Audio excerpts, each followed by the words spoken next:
आज हूँ पवित्र महाबारुणी स्नान तिथि।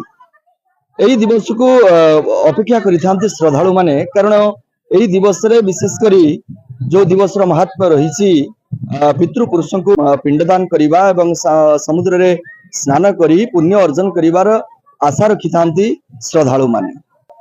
यही अवसर में आम बालेश्वर जिला अंतर्गत बाहानगा ब्लॉक रो प्रसिद्ध पांडव घाट बेलाभूमि रे उपस्थित अच्छे, जोठी लक्षाधिक श्रद्धालु महाबारुणी स्नान करुछंती, तसहित पितृपुरुष मानकु पिंड अर्पण मध्य करुछंती। चलंतु श्रद्धालु मानक सीधा सळग प्रतिज्ञा नबा एवं जानिबा मानकर मनर कथा। आसीथिले मोर पितृ मातृ को श्राद्ध दवा पई सुजोग पाएनी घरे, एणु ए बारुणी स्नान रे श्राद्ध दे मु टिके शांति लाभ करे, सेति पई आसी ए बारुणी यात्रा रे श्राद्ध दे पिंड देले। हाँ, सेटा अछि पौराणिक तत्व रही। पांडव घाटी रे श्राद्ध देले पितृ पितामह माने पांती, सेति पई एटा उटे तीर्थस्थली, एठी पिंड प्रदान कर रामदास आश्रम आछे। अच्छा, कोथि में आस्ति कोइ श्राद्ध पई श्राद्ध देले स्नान कले श्राद्ध प्रतिवर्ष आसुचे। आसिलेनी आज 30-40 वर्ष होला।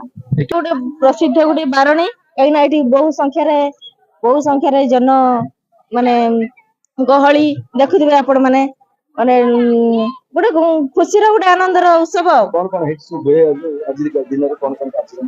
आज ये महायज्ञ गोटे हुए ठाकुर आ श्राद्ध ये माने पूर्व पुरुष को ये श्राद्ध दान पिंड दान दि जाए। हाँ, दुकान बजार ये सब आम निकट पंडित कैलाश चंद्र मिश्र महोदय अच्छा प्रतिज्ञा नवा और जाना वास्तव में ये महाबारुणी स्नान जुगर महात्म्य एवं यही जो पांडव घाट बेलाभूमि महात्म्य कौन रही।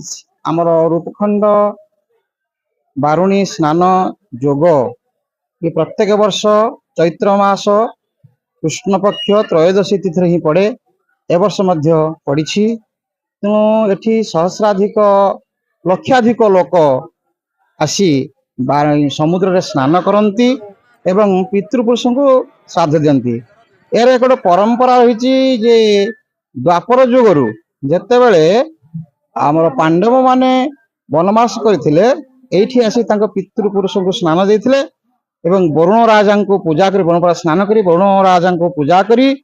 सेति पई वरुणंकर आज जन्म दिवस पहले अत्युक्त हम ना, तेणु वरुण दृष्टि वरुण नाम अनुसार बारुणी स्नान ये स्नान कले आज दिन स्नान कले पितृपुरुष तृप्त होता है।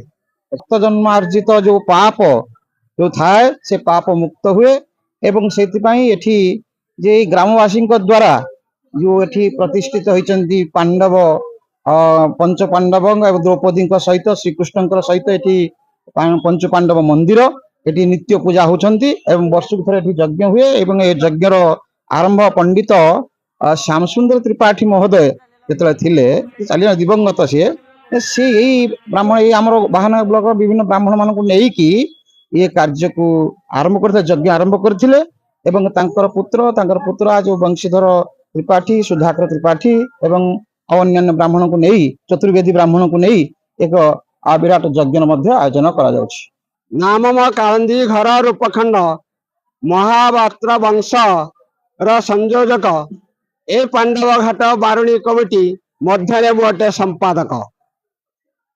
ए बारुणी कमिटीर संपादक भाव में दीर्घ 30 वर्ष धरी या परिचालना कर आसुची। लोक समय थिला अल्प श्रद्धालु मैंने आसुले, किंतु आज ये लक्षाधिक श्रद्धालु मान आगमन हवा जो आम विभिन्न प्रकार असुविधार सम्मुखीन होचु। प्रथम करी लक्षाधिक श्रद्धालु प्राय 5-7 वर्ष धरिकी 10 वर्ष पाखापाखि हो गला, किंतु असुविधार सम्मुखीन बहुत होचु। प्रथम कथा हूँ पानीय जलर सुविधा ना, एक दुईटा गमनागमन सुविधा ना, जदि बा सड़कटे अच्छी किंतु सड़क प्रशस्त ना कि सड़क दुई पाखर जो सरकारी जमी अच्छी ताको लोक मैंने अवरोध कर रखिंट। आम तहसिलदार महोदय को जे बारंबार दरखास्त कले से पर्यंत एविक्शन हो पारना, जहाँफल कि आम जो जानवाहन सब आसुची श्रद्धालु मानकर ठीक भाव में रक्षणाबेक्षण कर सहित ଏ ଶ୍ରଦ୍ଧାଳୁ ମାନେ ଯୋଉ ଆସୁଛନ୍ତି ଗତକାଲି ଯୋଉ ପ୍ରାକୃତିକ ବିପର୍ଯ୍ୟୟ ଯେମିତି ଝଡ ତୋଫାନ ଆସିଲା କେହି କୁଆଡେ ମାନେ ନାହାନ୍ତି ଯେ ଗୋଟେ ପାନ୍ଥ ନିବାସ ଥିଲେ ଏଠି ସେମାନେ କିଛି ଗୋଟେ ଆଶ୍ରୟ ନେଇ ପାରିଥାନ୍ତେ କିନ୍ତୁ ଏଣେ ତେଣେ ମନ୍ଦିର ଫନ୍ଦିର ସେ ଆମର ଯଜ୍ଞ ମଣ୍ଡପ ତାରି ଭିତରେ ଗୋଟେ ସଂକୀର୍ଣ୍ଣ ଜାଗା ଭିତରେ ସେମାନେ ଆଡଜଷ୍ଟ ହେଲେ ଯାହାକି ସମୁଦ୍ରକୁ ସଂକେ। ମୋ ନାଁ ସଞ୍ଜୟ ବେହେରା। ଏଠି ଆମର ରୂପଖଣ୍ଡ ଗ୍ରାମବାସୀ ଉଦ୍ୟମର ବାରୁଣୀ ମେଳାଟା ହଉଛି। ସରକାରର କୌଣସି ପଦକ୍ଷେପ ଏଠି ନେଉନାହାନ୍ତି। ମୁଖ୍ୟ ସମସ୍ୟା ହଉଛି ପାଣି, ବିଦ୍ୟୁତ। ଆମେ ଇଲେକ୍ଟ୍ରିକ ଅଫିସର 6,000 ଟଙ୍କା ଡିପୋଜିଟ କରିବା ବେଳେ ଆମକୁ ଯେଇ ଲାଇନ ଦେଇନାହାନ୍ତି, କାଲି 4ଟା ବେଳେ ବୁଲିକି ଯାଇଛନ୍ତି ଅଥଚ ଦେଉନାହାନ୍ତି। ଏସଡିଓ କୁ ଜଣାନ୍ତୁ, ଜେଇକି ଜଣାନ୍ତୁ, ତାଙ୍କର ତାଳମେଳ ରହୁନାହାନ୍ତି ଅଥଚ ଆମର ଲୋକମାନେ ବହୁତ ହଇରାଣ ହଉଛନ୍ତି। ଏତେ ବଡ ମେଳାଟେ ଯେଇ ମାନେ ବସେଇଛନ୍ତି ସେ କମ୍ପ୍ୟୁଟର ସେକ୍ସନରେ ଯେ ସିଏ ଆମକୁ ଟୋଟାଲ ବୁଝେଇକି କିଛି କହିପାରିଲେନି।